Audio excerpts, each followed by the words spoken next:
Hi, this is Damon Pistulka, host of The Faces of Business, where I talk with interesting people, sharing life and business experiences to entertain, engage, build community, and provide information to help others succeed. If you're interested in learning more about one of our guests or how we are helping business owners generate wealth and build businesses they can sell or succeed at Exit Your Way, you can find more information on our website, exityourway.com, or by contacting me directly, Damon at exityourway.com. I hope you enjoy the show.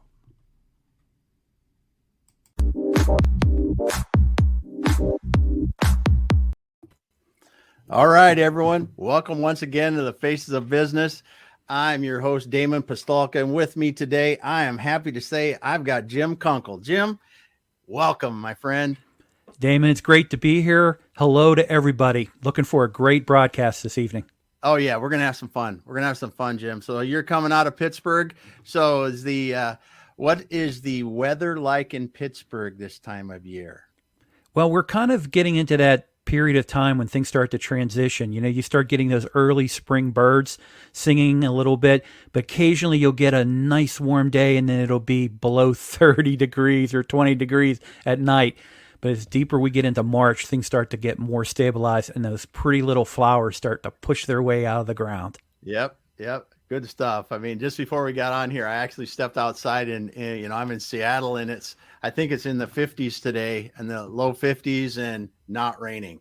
So there's actually a little bit of that yellow orb in the sky shining on me, which we don't see much this time of year. But yeah, this is great because I noticed the flowers and the plants and everything are starting to look like, hey, I might be coming back. So it's a good time of year. Yeah, my youngest daughter is doing her PhD at the University of Washington. She lives up in Seattle. In fact, my wife is up there right now visiting her for the week. Nice. Well, it's actually not a bad place in the wintertime. It doesn't get very cold. Yeah, So I love good. Seattle. I used to do a lot of travel to Seattle in my past business life, and great region, great area. The volcanoes up there kind of scare me a little. That is one. I remember I was here for the last big earthquake, and I had, growing up in the Midwest, we just didn't have earthquakes. That was a little different. It was different. I was driving down the interstate, and it felt like a tire fell off my car. That was, yeah. It was quite interesting. We don't get earthquakes here in Pittsburgh. Yeah. That's good. So it's cool to get to talk to you today, Jim, because, man, we're going to talk today about the importance of content. And, when we talk about the importance of content, I think it's cool to get you on because when people talk about corrosions or coatings, just protective coatings, they really don't think about content. Like many other industrial sectors, everybody looks at it and goes, why would I do that? Kurt Anderson and we do the manufacturing e-commerce success on Friday, and we talk about these things a fair amount. And I think it's universal across the industrial sectors of the world, really, is that they don't understand how interesting their stuff really is to their customers. Yeah, I completely agree with that. And really, when you look in the manufacturing hemisphere, there's so much, there are a number of podcasts and there are a number of content creators and some of which have a great following and they have great programs and great content. My industry, when you're talking about the coatings and corrosion side, even though they're kind of separate industries, they have a commonality, and that commonality all the time is corrosion and fighting against corrosion. But that our industry seemed to be a little bit behind the curve with content. Yeah. So when you talk about the corrosion industry, just give a couple typical examples. I mean, I know like, putting a powder coating on something so it doesn't rust, but give us some interesting examples that you've seen of corrosion coatings that you go, wow, I would have never thought of that. Yeah. So, I mean, when you really think about it, when you're using any types of metals and materials that come from the earth, the ultimate goal when you form those into a steel bridge or a ship or any type of a structure, they want to return back to their natural state. In other words, they want to go back to that base element. So basically corrode. They start to fall apart. And so what a protective coating does is think about it creates a barrier to block the environmental impact. It could be salt, it could be water, it could be atmospheric, and that corrosion is what really accelerates that deterioration of that structure. Here in Pittsburgh, we just recently had a bridge that collapsed, and luckily there were no fatalities. This just happened a little over a month ago. And the bridge itself had corrosion issues. In fact, it was targeted to be repaired, but in the state of Pennsylvania, in Pittsburgh specifically, the Pittsburgh Authority did not request maintenance money to tackle the corrosion. Now, the final report hasn't come out yet, but it's probably going to be a corrosion issue that caused it to kind of slip and then fall down. It fell down on itself, basically, in a ravine. Ultimately, that bridge now is going to cost $25 million of taxpayers' dollars to replace it. But if it could have probably been $1 million or $5 million to do the repairs to deal with the corrosion and correct the situation. So in the United States, for example, we have aging infrastructure. Now, that could be transmission towers that are sometimes 70 years old. Well, when the wind hits them, that can fall down. Yeah. Water, wastewater, concrete, and the containment for the clarifiers. Our bridges, we have a lot of legacy bridges that are historical and still. And so, to get that 100-year bridge, nobody wants to replace the Brooklyn Bridge. We want to preserve it forever. And the same thing when you look at, for example, in Pittsburgh. Pittsburgh has the most bridges of any city in the world, next, I think, to Venice, Italy. And a lot of our bridges are all the old-fashioned plate bridges, which are bolted together. And so they need to have maintenance, replacement of metal, and protective coatings. So it's an intensive process to do, but it needs to be done in order to maintain and sustain that survivability and life cycle of that bridge. Yeah, no doubt. Well, and I honestly, I didn't think we were going to talk about corrosion protection, but I think it's interesting when you think about what you just talked about. Our infrastructure is aging. A lot of this was built in, now, how many years ago? Almost 100 years ago. Some of this a lot of it has been. Yeah, because it was built in the year after the Great Depression. In the 30s and 40s with the public works. The public works. Yeah. So that's, we talked about the Tennessee Valley Authority, other things like that were building dams and bridges and all these kind of things across the United States. And then you look at the interstate systems and all that were being built out all through the 50s and 60s. And every one of those bridges, like you said, is got metal in it or concrete of sorts. And when you talk about the one that you said too, that I hadn't thought about before, is protecting concrete from corrosion. And the same thing with bridges, because when a steel bridge comes down, it's replaced typically with a concrete bridge. So within that, you have cabling that's in there really that adds to stress tensioning and all that.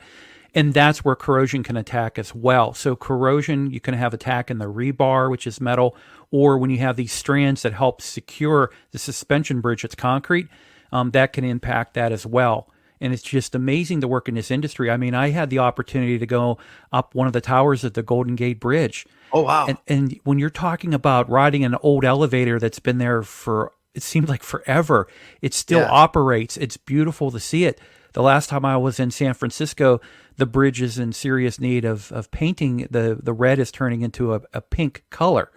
And so, they have their own crews, but they also bring in contractors that do the work as well. But it's just amazing to see how our ancestors, and I don't want to call them ancestors because we're only talking sometimes 70 or 100 years ago, but our relatives and great grandfathers and grandfathers that built America. It's just amazing to see the work that they did related to iron and steel. Yeah. And, me living here in Pittsburgh and you think about that, we were, at one time during the Cold War, Pittsburgh was a number one target by the Soviet Union because of our industrial capability. And now my city has transformed more into data, information, and then also medical and scientific work that happens here, and a lot of services that come out of Pittsburgh, Pennsylvania. So it's amazing to see the transformation. And, you and I were talking earlier about digital transformation, and that's the one thing I want to champion in the corrosion and coatings industry is the digital transformation of both corrosion and coatings, We went into the pandemic and there was some movement to that because everyone was working from home. But the industries, both industries on corrosion and coatings, really need to embrace it deeply, because in order for us to tackle the problems that we face related to corrosion and our infrastructure, we have to educate the citizens out there. We need to educate all areas of life to understand that if we don't have infrastructure, we're not going to be able to do well in the future. We need these roads. We need these bridges. We need the power grid. We need everything that we have, make it survive and carry on. So, that's really a big important thing for me when it comes to the corrosion and coatings content that I've done in the past. And that's an area that I like to champion very hard. Well, you brought up a good point, is how do people understand what we can really do to protect these kind of things? And I think about it from two standpoints. First of all, the people that have to decide what the heck they're going to do. I mean, if I'm the head of the road works for a state or a county or a city or whatever, how the heck do I know what we can do to a bridge or something like that has metal and concrete, and the best way to protect it from corrosion and just degradation in general? And then two, if I'm the technical person in that state or that area that needs to understand what are my options so I can recommend the right things. And when you talk about this is where content comes to play, and educating these people within the industry that are really concerned about something like corrosion protection for bridges, for whatever else they're talking about in our infrastructure, and who's giving them that content right now. Exactly. That's a great point. And the thing to look at too, when I work with engineers, be it in some cases, the public entities, and even sometimes with the private corporations, when it comes to corrosion and coatings, most of the people are put into that position. They didn't grow up telling their parents, I want to be a corrosion engineer, or I want to work around protective coatings. I want to protect these assets that are out there. So they get kind of voluntold, you're now the corrosion engineer, or you're now going to deal with our coating specification. So what they rely on the manufacturers that make the coating products. They rely on organizations that have standards and specialized training and accreditations, maybe for contractors. So there's a whole gambit of different entities out there that can provide them information. The end of the day, what's important is that public entity, that private or that corporation, that they have a strong specification in dealing with corrosion and protective coatings as part of that.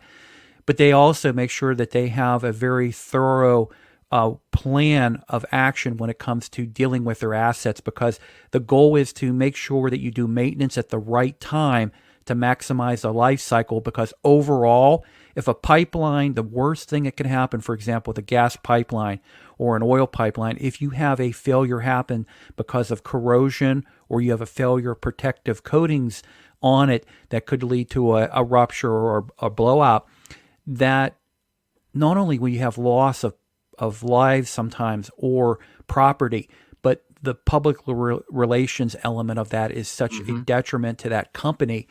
And, like I say, there are lots of examples out there of corrosion related issues that have happened, be it buildings that collapse or bridges that fall. And sometimes when we deal with these high wind storms that might happen, where you have transmission towers come down because they're so corroded, they just don't have the structural support to hold the power lines up. Yeah, that's really something when you think about how extensive corrosion protection really keeps things working for us every single day. Yeah, and with protective coatings, protective coatings is in everything. It's in, it's in those earbuds you're wearing. It's in your mobile phones. It's on the wood that's on your, the hutch behind you. So when we really, everything we have that we work with, that we live with, that we use on a daily basis has some form, in most cases, of a protective coating on it. It could be as simple as a paint, or it could be some type of a sealant. And that's what protects that from the environment. And a lot of times it can also protect it from other external forces. We have now nanotechnology in coatings. We even have things that deal with ballistic coatings as well. You're eventually going to hear stories of self-healing coatings, and you might see a day where you have a merger of the biological type of coating systems that are in some way a living type of coating system like your skin. Wow. That would be something. That definitely would be, because the self-healing part of it would be just a tremendous benefit to protecting anything, really. Yeah, and I think with you're looking at the military's looking at ballistic type of coating systems that will help in the protection of the warrior, but also too in the protection of the equipment when it comes to a lot of the capital equipment we have. I mean, we have a Navy, we have an Air Force, and corrosion in a corner of an aircraft wing could lead to a catastrophic failure. Yeah. And so there were so many things when we think about corrosion. We really, in some cases, we know what needs to be done, and I think what it comes down to is educating and getting it done, prioritizing it. But it comes down to effective planning. If you have a good game plan, you're going to be able to mitigate. You're never going to eliminate it. At least at this time with current technologies, we're not there yet, but you can at least mitigate it and make it manageable. Yeah. Well, that's great. Well, you can really tell, Jim, that you're a protective coating specialist, because the effortless way you can speak about it in many different phases. You've been in this a while and obviously understand the industry sector very well. So when you look at this sector, what are some of the challenges or things that you see around the protective coating sector that really could be improved with content? Yeah, the first thing is when I highly encourage, I started off years ago doing, and I've done hundreds of short videos, which are more lessons to learn. I've done also two coatings and corrosion interviews where I talk about technical topics and other things related to coatings and corrosion. And on my YouTube channel, if you just search under Jim Kunkle on YouTube, you can take a look at a lot of that material.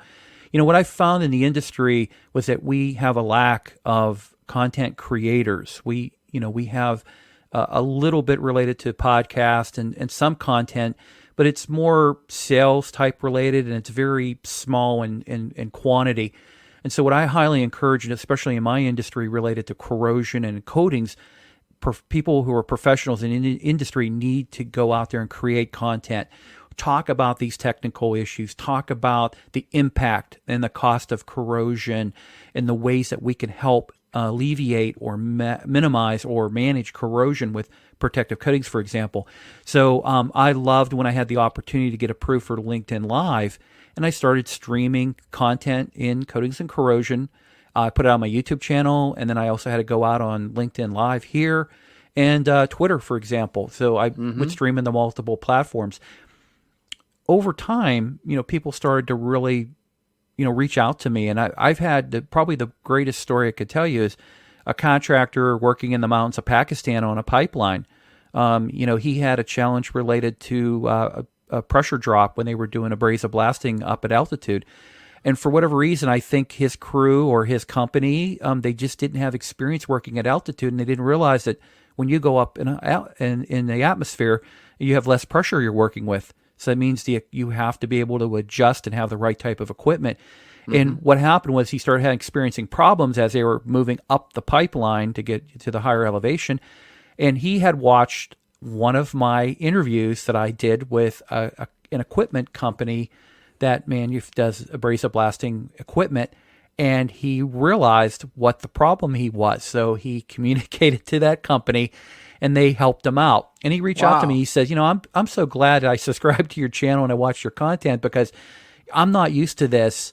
We do coatings work, and this was the first time we ever did a pipeline and went up a mountain. And boy, I learned a lot from watching that, and I knew who to contact to get the proper equipment, but also get my questions answered. And that made me feel great, because here it is. I'm just doing a general conversation with somebody about equipment and things like that, and technical discussion, and it benefited somebody who's running a company, and they're involved in something newer for them. But instead of it being a problem that would have persisted to a point where they would have had a work stoppage, he was able to utilize the content I was producing to learn something new. And, I think that's what I really enjoy about the content I do. I don't monetize anything, but I do love to talk to people. I love to interview people, and I love to get information out there. And as you said earlier, I mean, I'm very passionate in the industry I work in because it's been a great industry for me, and it's got a lot of plus side for it. The other area, too, that I like to focus on is trying to educate the younger generation. Because we do have some universities and schools that do have corrosion engineering degrees, but not enough of them. Yeah, yeah. Well, and it's.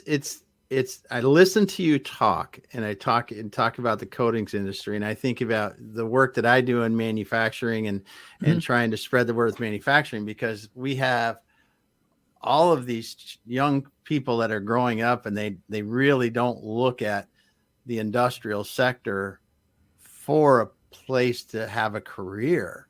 And there are so many, I will say it one more time, so many different things that you can do in the industrial sector, everything from graphic design to chemical engineering and welding. There's just so much. Yeah, I agree. And I'm glad that you talk about educating young people, because listen, they could have a great career in coatings. They could have a great career in manufacturing, and they could be an accountant. They could be like I said, a graphic designer. It doesn't really matter. It's just focusing in on or choosing it as the niche. Yeah. And I think right now in the current situation that we're facing with not only the pandemic and supply issues, but now we're dealing with these geopolitical issues as well on a global basis.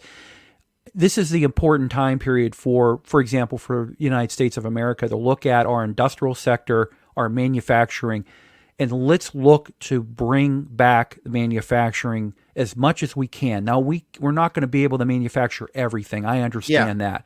Yeah. But we need to have some type of a safeguard because, God forbid a major event were to open up, and then all of a sudden we are limited because we don't have the capability, or we have to rebuild it. Now, I know recently there's some development going on with semiconductors. We rely heavily on Taiwan for semiconductors. God forbid what would happen if there was a global political issue and we were not able to get semiconductors. Not only related to the fighting force, but also as the industries here in America, we would suffer greatly if we don't have that product coming in. Yeah, exactly. And I think that's a great point is that to develop some of these things, these resources locally, because we need a good mix of them. Just because we do need the security, we do need, and also some of these resources. Yes, if I'm going to buy a bazillion of something and labor is a factor, you may need to go someplace else to get it.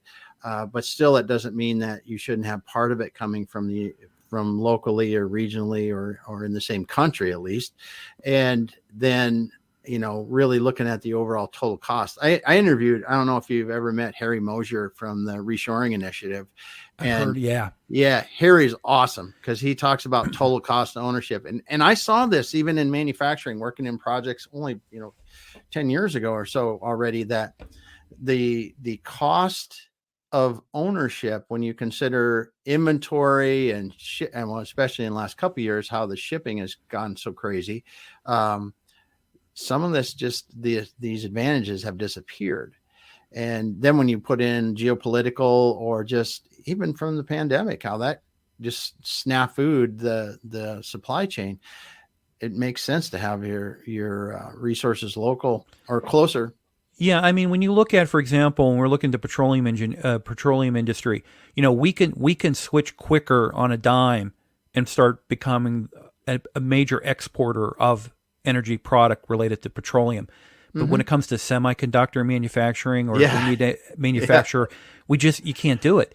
And the other thing too is what I really want to hear politicians say, not to get too political here on your program, is I want to hear talk of balance. And what I mean by balance is I understand when it comes to cost, you're going to have to work globally related to manufacturing, but you got to have some balance and not have that unbalance that's crazy where hardly anything's going on in a particular side and everything's coming in from the international production.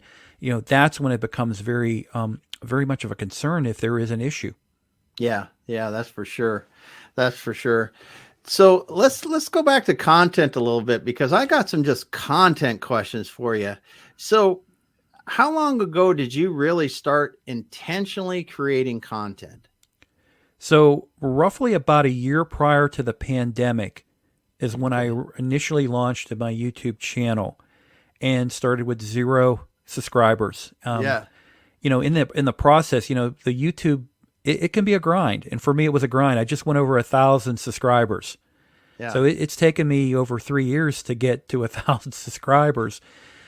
But, the thing that I found was that it's a labor of love. And when I started doing content, and people would reach out to me saying, hey, I watch your YouTube channel. I love your videos, or I look forward to it. Mm-hmm. Because it was a combination for me of doing stuff on LinkedIn and then YouTube. And as the news came out about LinkedIn Live, and I started watching these LinkedIn Lives, and eventually I applied for approval, got denied. And then I started posting more content. I was producing video and doing that. Yeah, so that kind of drove me to do more and more in video. But I found out video content is more effective than me writing a paper, because I do that as well, or doing a post. And it really seemed to benefit me professionally and also personally when it comes to my, as you mentioned, I'm a protective coating specialist. So, I have that certification in the coatings industry, but it helped me kind of really work on my brand, my own personal professional brand, but it also helped me professionally in the role that I was performing as a, full-time, staffer with an organization that focuses on corrosion and coatings. What I really enjoyed about it was the interaction that I got. And when I initially started looking, I'm doing these content on a weekly basis. Yeah. And then I'm doing these smaller short content as well. When I would reach out to people to schedule them, they would I definitely want to do it. And at that point I had maybe, I might have 50 or 100 subscribers. And I had people, because I thought it would be tough to find guests that were quality guests to be able, but they saw the value in it. I think they were believers, but they just weren't ready to take that leap. And I have several people that have started creating some content, but we need more. We need more people to get the message out there. And like I say, the crunch is happening in my industry where, the average age is at 50. I'm going to be 56. So a lot of the people that I encounter in corrosion and coatings, they tend to be in the 50s, 60s, some into the 70s and still working in the industry. So we need to euthanize, not euthanize, but you know what I mean? We need to bring the youth into this industries that I work in. So, and I think content will help do that. I really do think that. And you could be any age to create content. You don't have to be. It's not a young person's game. It's at any stage of your professional career or your life. Yeah, that's for sure. And I think that's one of the things. I think people, when they start to generate content or think about it, when they start to think about generating content like this video that we're doing now. Yeah. I mean, I'll be honest. I just started doing them. Mm-hmm. I didn't plan it. I didn't even have a little template around the outside, anything. I just started talking to people because it was one of those things that I knew that I wanted to start doing, is sharing people's stories, sharing knowledge that can help other people. And I think if people are considering making content, and you can be an engineer in a coatings company that's manufacturing coatings, or you can be whatever, it doesn't really matter. Just share something about your industry that is a little bit of entertainment, a little bit of education, and a little bit interesting. And I think that's as simple as it is. Yeah. And, for me, I've got the logo up pointed the wrong way, but the logo up here of Build Out, Build Out is not related to coatings and corrosion. And it is a main focus for me. It deals in business topics. Yeah. And what I found with Build Out is that when I create a live stream and I do an interview, I might have anywhere from 40, 50. Sometimes I have a great guest on where, I might have almost 100 people watching, in and out watching the live broadcast. But what I find is that the replay of that could be several hundred people watching the replay, and then repurposing some clips out of it to help promote it. That is what really is impactful.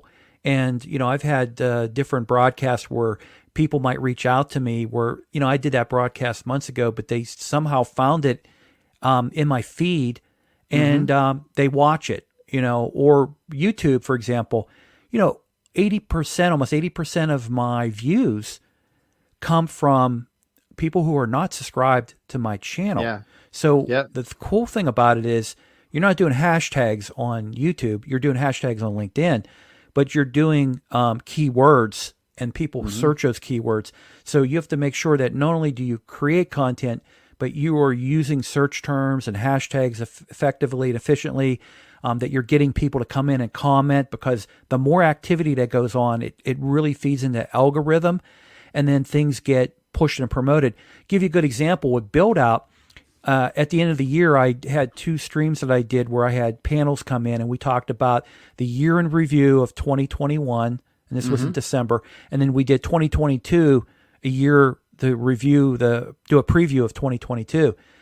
And what was amazing was on the YouTube channel, and again, I stream on, Twitter, sometimes Facebook and LinkedIn and YouTube at the same time. What ended up happening was the algorithm, because of the way I tagged it properly, I had that episode, it didn't have a lot of views live on YouTube, but it's gotten over 600 or almost 700 views from just the search engine and the algorithm promoting it. So I'm just amazed, because it's not anything special. It's just us talking about what we think's coming up in 2022. But if you do it right, you really can make a big impact, and you can get a lot of engagement. Yeah. Well, and what I've noticed too about it, because my videos are typically like this. They're not meant to be someone that wants to watch a 1-minute TikTok video and learn something quickly. I'm going to talk about a topic with a guest that's got experience. They've been in it a while. And what I really like to see is, I might not get 1,000 views on something, but if I get hours of views on a single video, then I'm like, okay, people sat and listened to that thing, watched it. That's what really makes me happy, because you know that it was something that people digested. Yeah. And the thing with it too is, if I'm correct, and correct me if I'm wrong, I believe you have like a connections network of like 37,000 on LinkedIn. Yeah, something like that. Yeah. That is impressive. And so, the one thing about it, when I look at you, that's where I'd like to be, is in grow that connections network. And so I've focused hard on the quality of the connections that I make. And then the other thing, what I find is that the engagement is so much better if you are connecting to those on LinkedIn who are you're going to benefit from a relationship with them. They're going to benefit from a relation with you. So, and that really helps too with the views, and then also too with the use of your content and the interaction, let's say, from what you're talking about. So it is, and that's what like you're doing with yours and the build out. My whole thing is I just don't want to see business owners struggling. I don't want to see them struggling, because people get into business and they think for some reason, because I got into business and I've been in it a while, and I'm one of those people that didn't fail in the first 5 years. And now I might have 10, 20 employees or even 100 employees, that I'm supposed to know what I'm doing. But honest to God, most of those people wake up in the morning and they go, I've got no idea what I should be doing today. And all we try to do is share information. Let me share one other aspect of content as well. You can be a small company. You could be in a highly competitive industry. Yep. If you command and control the mind share, and that content is really what's driving out there, and your competitors aren't doing it, or they're doing it very, lackluster, you have a great opportunity. A lot of people say, hey, Jim, with all this graphics and all this, you must spend thousands of dollars out of your own pocket to be able to do what you're doing. And I say, I spend a couple $100. Yeah. And the thing is, what I do, anybody could do. I'm nothing special. But what's amazing is the impact, the engagement, and the opportunities, like I say, that I've created from my content. So if you're a small, medium company or a large company, if you dominate when it comes to content, you can control a lot of the market. You can control the messaging. And the others will be playing catch up with you. I mean, when we look at stuff that goes viral, you talk about TikTok. Give you a good example. There was a Sherwin-Williams store employee who would be rapping while he was mixing paint. He had 1 million followers on TikTok. Oh, wow. So, these alternative or some of these other types of platforms, they are effectively an extension of your marketing and your content, but they're great vehicles. So if you're doing YouTube or you're doing LinkedIn or you're doing TikTok, we're not the old days of doing billboards, print ads, commercials on radio. That still exists, right? But where it's really at is the digital sphere. That's where it's all at. And it's about capturing the mind share and the attention. And if you do that, man, you'll dominate. Yeah. And, you talk about TikTok, and I just got to mention Bonnie Strominger with Go Lids. I don't know if you've ever seen her on TikTok with the Go Lids. It's the thing, the clamshell, awesome recyclable thing that goes on top of a drink, and you can put a burger and fries and everything in it and drink your drink while you're walking down the street. I know they have to have 10+ million views on TikTok, and they've got some of them with multi-million views on using that product in action.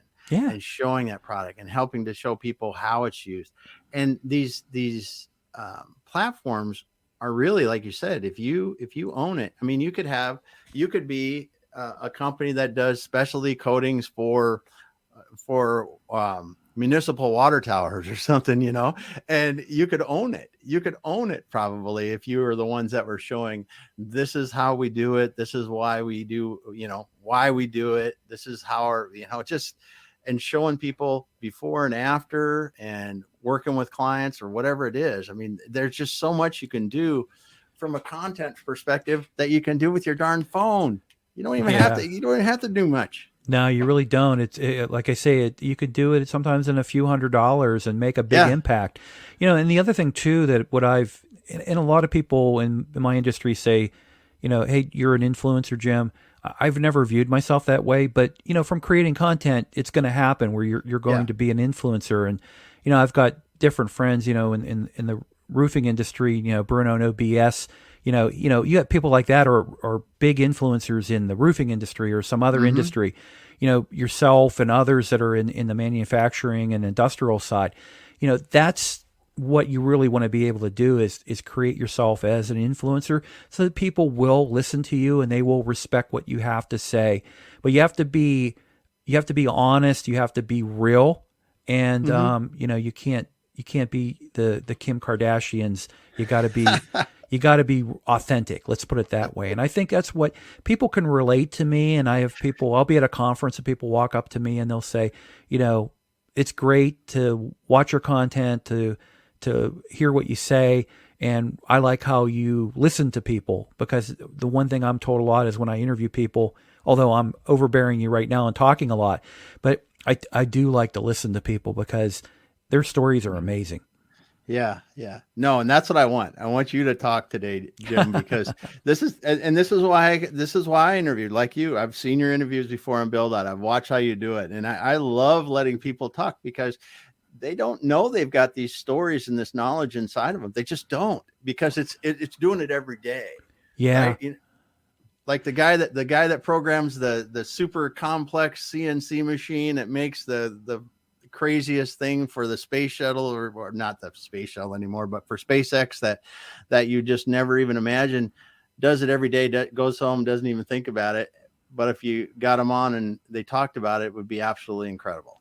Yeah. And I, like I said, I'd never monetized, and, the coatings and corrosion content I was doing, when I first started doing it, I said, I don't want you giving a pitch, like a sales pitch on your equipment or your product or service. And what ended up happening over time, I would have comments that would come in saying, you guys are talking about technology, you're talking about technique, you're talking about products and services, but you're not giving me a solution. Could you talk a little bit more about what that person you're interviewing, what they offer?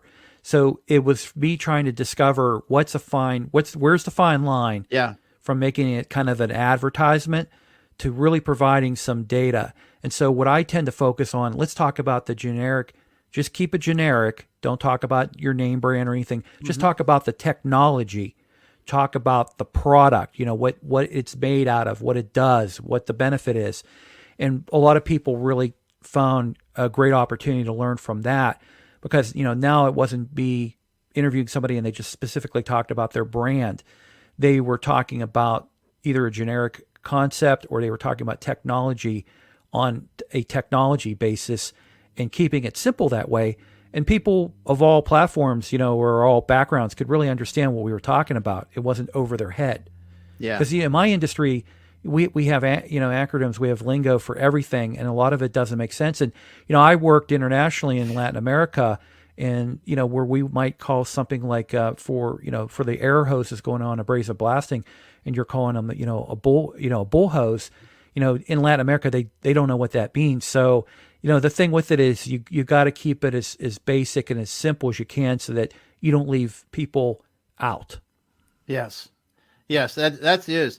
And I like how you explained how you go through the topics with people, because I like to do that too. I mean, I've got authors that come on once in a while and we mention their books, but when you talk about the subjects that are covered in their books, that's really what I think gives people the information and some knowledge, because they want to learn, be educated and learn, I think, when you're listening to content, and really do it that way. I'm glad you explained that a little bit, because if someone's just going to throw up a sales pitch, and you probably do, I get contacted by people now and you go, well, what do you want to talk about? I want to talk about my program. Well, it's probably not going to work out for me, because we're not here just to talk about your online, whatever you want to sell or this or that.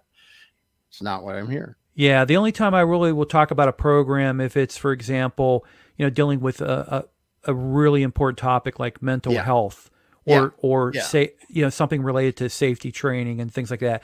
Not to say to push or promote a certain type of training, but to talk generally about the importance, for example, with fall protection in my industry, that, there are a lot of critical things, in the industrial side, simple things like eye protection or, even back protection, climbing falls and things like that. So that's the one thing I tell you. I'm just talking to a friend of mine that manages I would say reasonably large facility, and, talking about safety and talking about how safety has gotten from, we used to kind of regulated 30, 40 years ago in industry that were, regulations is what really caused safety, or improved worker safety. Yes. But now it's gotten to the point that it really is the minds of the people working is what's taking these companies to the next level. When you look at construction or anything or in manufacturing, it's not just that you have the personal protective equipment or you have the right whatever.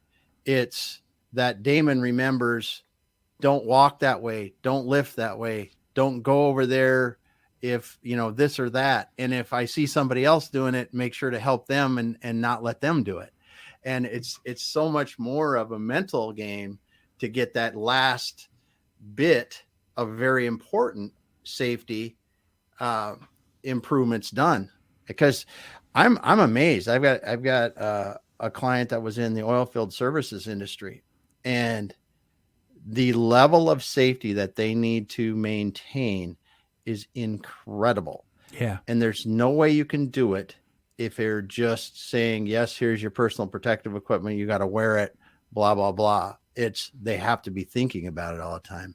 But it's a great point. Yeah, great point. I know, I've been on multiple over the years, project work sites related to protective coatings. And what I really look for all the time and highly encourage is that toolbox talk, that safety talk before the crews go on. Oh, yeah.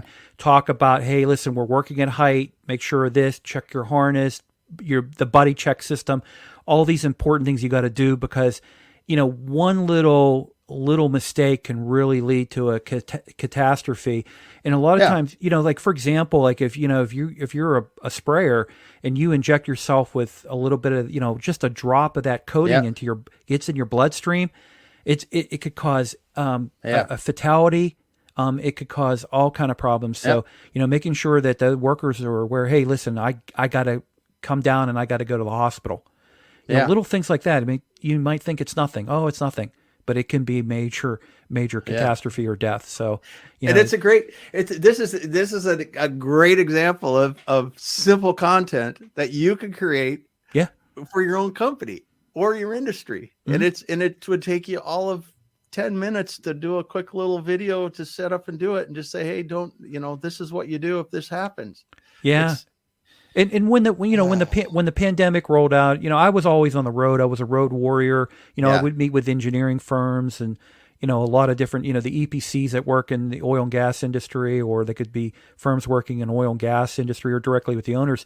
There was times where actually for some of the larger engineering firms, I would create content that they would put into their reference library so that it might be a 15 minute topic talk about something.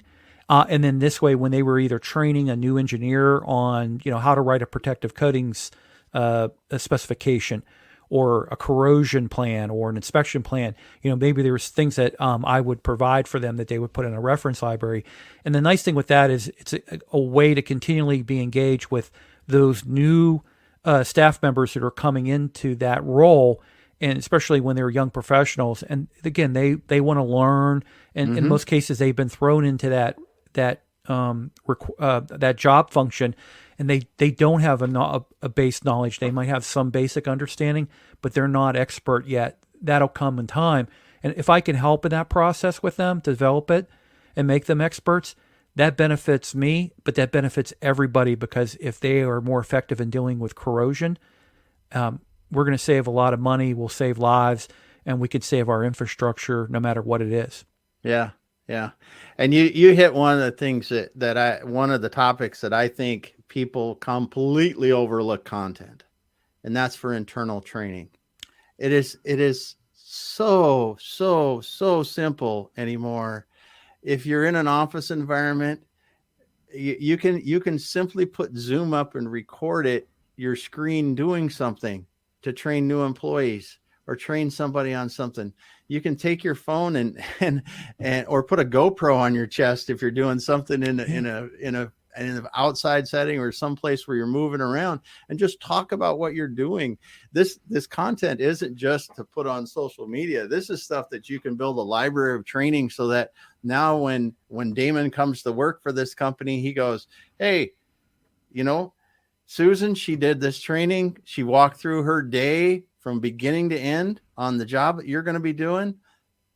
Watch that first, and then we're going to help you start getting going, These things, and they don't have to be pretty, right? They don't have to be some production. It's just everybody's used to watching a video like this now that hasn't been produced with tens of thousands of dollars worth of videography equipment and editing and all that kind of stuff. If it shows them what they need to know, it works just fine. Yeah. I mean, a lot of content shoot on an iPhone 11, and it's got, great camera. Yeah. And the other thing too, what I like too, if you're in the field and let's say, for example, you're a company, a contractor works on pipeline maintenance and either the cathodic protection or you're doing coatings, to go out there and shoot that video and put that into some type of a content series. This way, someone who's new or newer at it, or, coming into that role from another role, they can have that immersion a little bit by watching the video. They're going to retain more. The other thing is when they get out in the field, they're going to see exactly what they saw on the video, and it's going to resonate better with them because they know now, oh, this is what I'm looking for. Okay, this, that, and the other thing.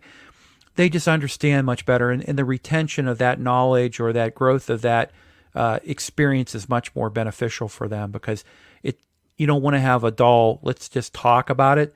I think the video, when they see video, especially in the field or interjected into conversation and have that go back and forth, that's super important as well. Yeah. Man, Jim, this has been awesome, because I think we covered a lot of different areas in content, and people just need to get to open up their mind a bit more, I think, about what content can do for them internally, externally, and how it really can help people. Because if you do it right, like you said, if you want to do it to get your brand out, you can dominate a market as a small company. And internally, you can help your people be more effective, get trained faster, be safer. There's just so many different ways you can apply it. And it doesn't take a massive budget and crazy kind of, just start trying it. Yeah, especially with video content. I kind of look at it, we went from the silent movies and those made a big impact. We went into black and white and color movies. Then we had television. And then from television, we started doing things like Laserdisc and VHS. And if you remember the Beta, Max, remember Beta? Yeah. And then you got into, downloadable video. I remember a time where you had Netflix, where all you got from Netflix were DVDs and VHS tapes and things like that, right? You remember that? Yes. And where are they at today? They're not doing that. They've totally. So, there are examples of companies that really embrace content. And you and I have a mutual friend in Gabe Liao. Yes. And, Gabe, has been a strong advocate of that. Content is king. It is not only king, it's also the queen as well. It's all the above. So, content is critical for a company of any size or a professional. But the nice thing about it is it can be live video, because this is live video here, but it's going to live in a replay as well. But getting that video content out there is super important no matter what industry you are. And in my industry, I need to see, and I want to see more content creators that are focused on corrosion and content. And it doesn't matter if it's the companies doing it or if it's the professionals doing it. I highly encourage it because it's very beneficial. Yes.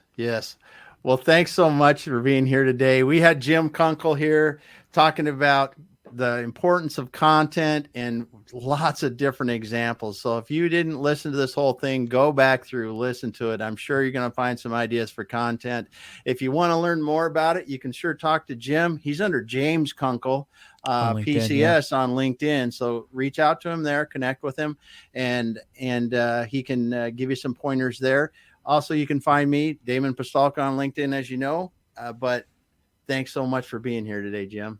Thank you. I appreciate it. And I appreciate everybody watching live and also in the replay. You bet. We'll be back again later this week. Have a great evening, everyone.